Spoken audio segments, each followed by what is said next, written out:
Hey guys, this is Raven and I'm new to YouTube, but I thought I would share my 2023 bullet journal setup for anyone out there who wanted some inspiration. First of all, I wanted to talk about the bullet journal that I'm using because I know I'm going to get questions about that.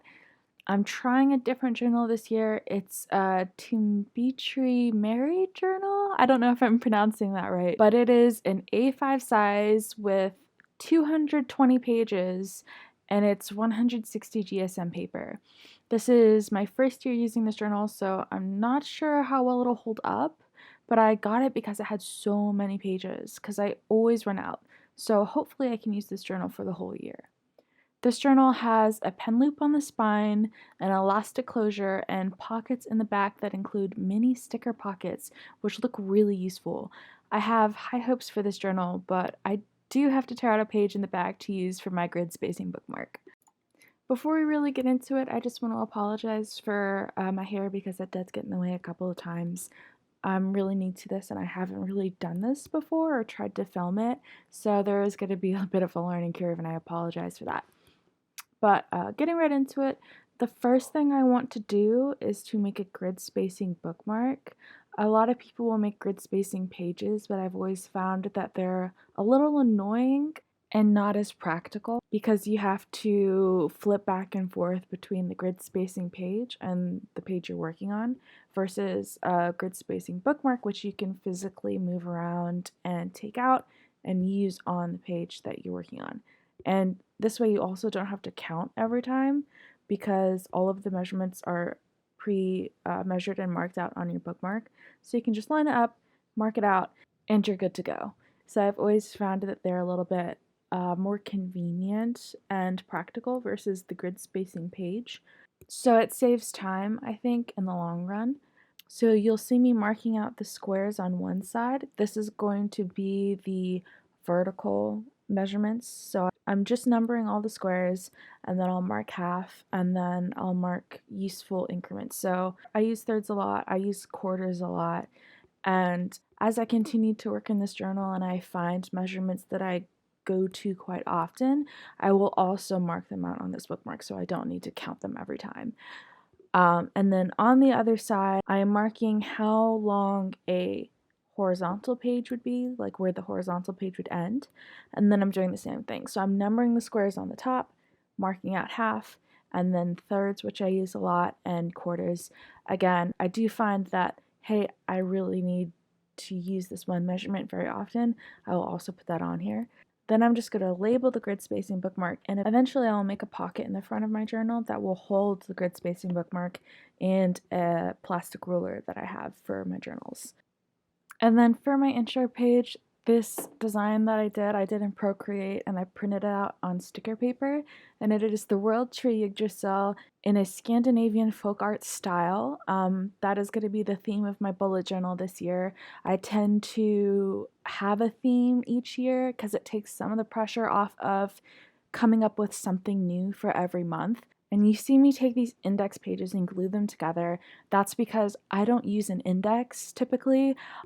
Each month I mark the side of the page with washi tape and I fold it over so it shows up when I have the book closed. It'll show up on the edges of each page, and that's how I typically separate out my journal, so I don't use the index pages. And then here's my future log. You'll see that each month is a different animal from Norse mythology. I've focused on the animals instead of actual myths just because everything in Norse mythology is so connected, like one myth feeds into another. So it's not like Aesop's fables where it's just a story that teaches you a lesson. It is more narrative than anything else, so I felt like trying to illustrate something like that in just one illustration would be too challenging. And I do want this to be fun for myself, and I don't want to stress out because that is the exact opposite of what you want in a bullet journal. You want it to help organize your life, not add to the stress of it. Each month is going to be a different animal from Norse mythology, and it's again in that Scandinavian folk art style. I love this art style, and it is so unique, and it actually is one of the most unique art styles in Europe just because it developed so far outside of any other European influence. And Viking myths are also a part of Scandinavian culture, so I thought it was a great opportunity to really learn something new and figure out a new art style. And you'll see me, I'm cutting out each of these little mini calendars and putting them in my future log. I had to do a Dutch door this year because I was running out of space in my old bullet journal. I had the future log just on one page, and it was 6 months on 2 rows, and I was just running out of space to put things. So this year I'm doing a Dutch door, so I have one full column to plan for each month. And you guys will see my sister's cat Oreo is very interested in whatever I'm doing. He thinks that he should be a part of it. So you'll see him pop up every once in a while trying to distract me or make me take a break. He's an adorable goofball and I love him, but he thinks it's his right to get in the way of whatever you're doing. But I do think that is just most cats. So I'm just going to carefully place these micro calendars in each space, and I'm going to label which animal is for each month later in the video. So if you want to guess which one is which, do it now. That is, if you're not too distracted by the cat, he's very interested in whatever I'm doing up here. So now I'm just taking some of the other stickers that I've printed out, which are basically just blocks of color with a little bit of texture to them that I did in Procreate. And I kind of printed them out with the intention of using them as washi tape. So I'm going to cut them into strips and section off the different months. In hindsight, I could have just used a marker to do this. It would have saved me a lot of time, but I'm just extra. And of course, the cat distractions did not help with the timing of this. Then I'm going to do the title of this page. I'm just going to use this rune-inspired type, which will be my main header type for this year. I'm probably going to use it for all of my months and headings for this setup, just to keep everything in theme. I also have these little doodles that I printed out on these sticker sheets that I will use to decorate these spreads. I do plan on putting these sheets as a printable on my Etsy page. There will be 2 sets of micro calendars in this printable. One will be a set that starts on Monday and one will be a set that starts on Sunday. And I will link that in the description. Next, I have my 2023 goals, which I've separated into big and little goals. The big goals are going to be things that take multiple steps or are big milestones. Like, for instance, I want to start a short horror comic this year. So there's a box at the top to list the big goal, and then space under that to list all the action steps I'm going to take to get to that goal. I find that breaking down really big goals into smaller bite-sized action steps makes them seem more achievable, and I'm more motivated to complete them because I can see the path to get there. The bottom of this page is for little goals or things that aren't going to need a lot of steps or are kind of self-explanatory. For instance, this year I want to try and pay off my smallest student loan. So that goal would go there. The next page I'm going to do is 23 things in 2023. I've never done a page like this before, but I've seen it done, and it seems like a pretty good way to build some positive habits or just to encourage me to come out of my shell a little bit.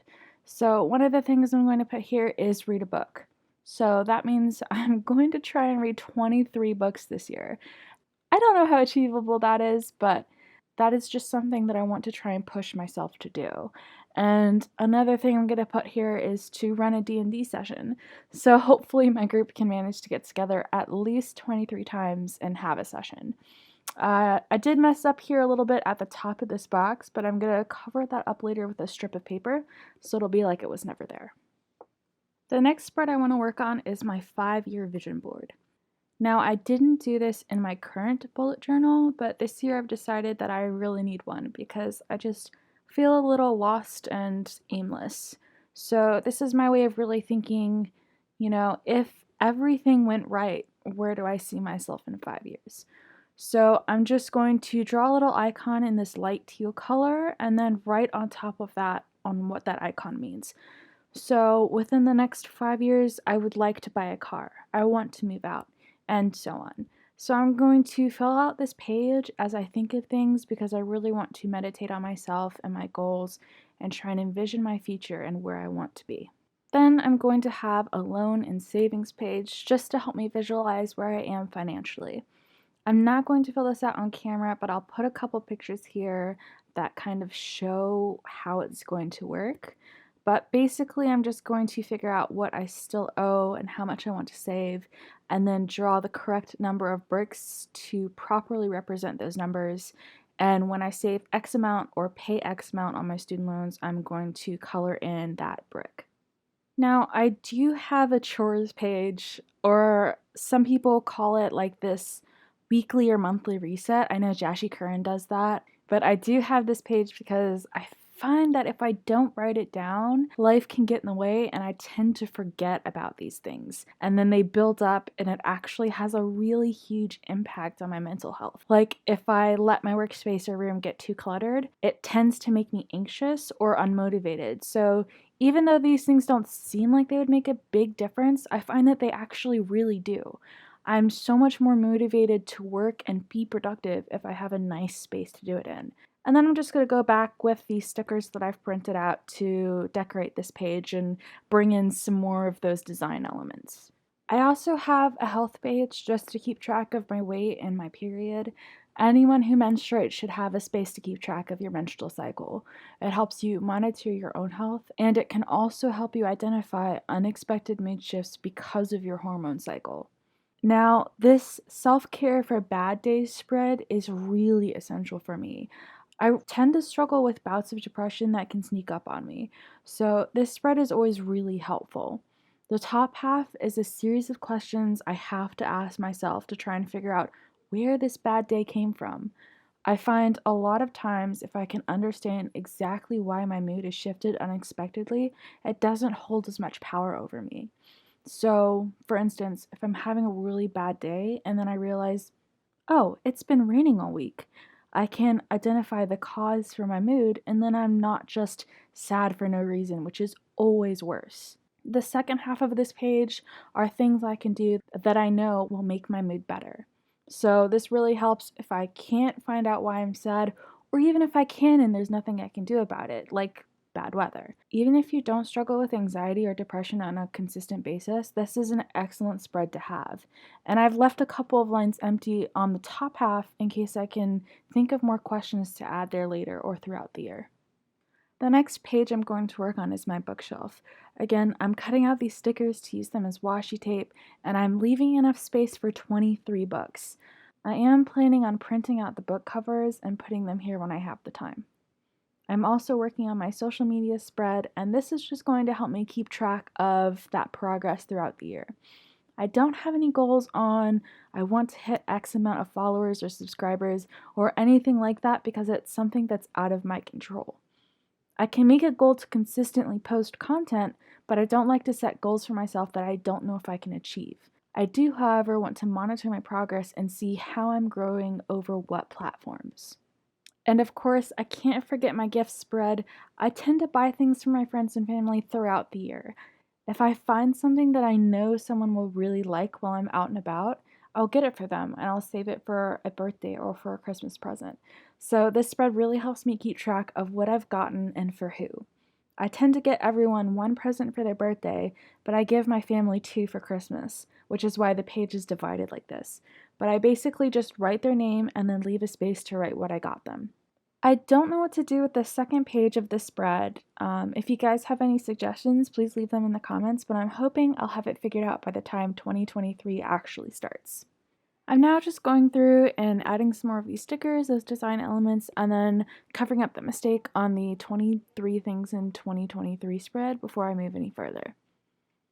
I have a spread here for my morning and evening stretch routine. This is a new habit that I'm trying to start, so I wanted to make a spread in here to refer to so I can both remind and motivate myself to do it. I grabbed these images off Google and then traced them on my iPad to make this sheet just so all of the colors and line work matched. Please let me know if any of you are actually interested in using it, and I'll put it on Etsy for free. The last spread in my 2023 setup is my kanji spread. I am half Japanese, so I'm trying to learn the language, but I really struggle with being consistent. I'm hoping that having this spread here will help me want to practice my kanji consistently. And to finish off my 2023 planning spreads, I'm going to put a quote that is going to be my focus for this year. This year's quote is going to be, "When you are saying yes to others, make sure you are not saying no to yourself," by Paulo Coelho. This quote really speaks to me because I've always struggled to put myself first. It's just not something that I was taught to do as a child, and I feel like that mentality has been holding me back. So, this year, my main goal is to make sure I'm not setting myself back in order to help someone else. Here's the final flip through. Thank you guys so much for watching the video all the way to the end. This is my first video on YouTube, and I would love to hear from you guys. So put in the comments which spread you guys liked the most or found the most useful, and what themes you guys are thinking about for your own bullet journals this year. Thanks again, and see you next time.